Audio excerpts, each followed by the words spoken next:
Sanibona, kusemina njalo Wanzi Maseko. Siqala i-topic entsha-ke namhlanje. Ithi algebraic equations. I-equation-ke into etholakala uma ngabe i-algebraic expression ilinganiswa nenye. Okusho ukuthi kufanele kube ne-equal sign le esiyibhala kanje. Why sizoze senze ama-algebraic equation? Ngabe ukwandisa umsebenzi nje wakwa-grade 8 ukuthi ube lukhuni? Ukuthi ayasisiza ama-equations algebra ukuthi si-describe, sichaze isimo esiyinkinga kwi-real life problems sisolve futhi.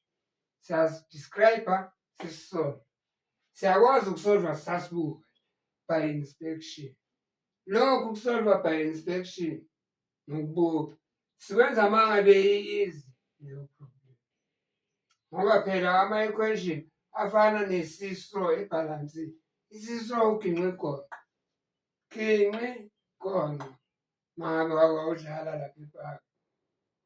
Uma ubhalansile uma-flat kanje.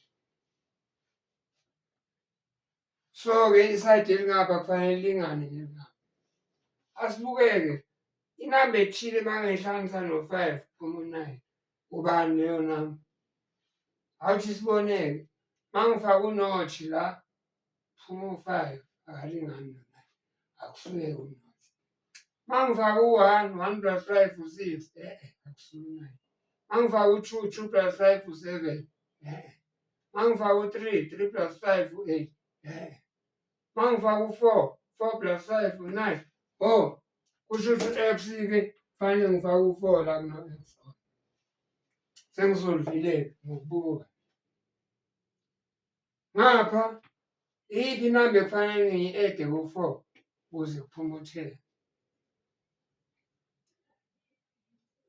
Ungayithestela-ke u-test u-0, 1, 2, 3, 4, 5. Kodwa manje 6 plus 4 kuyaphuma u-10. Okusho ukuthi u-x la u-6.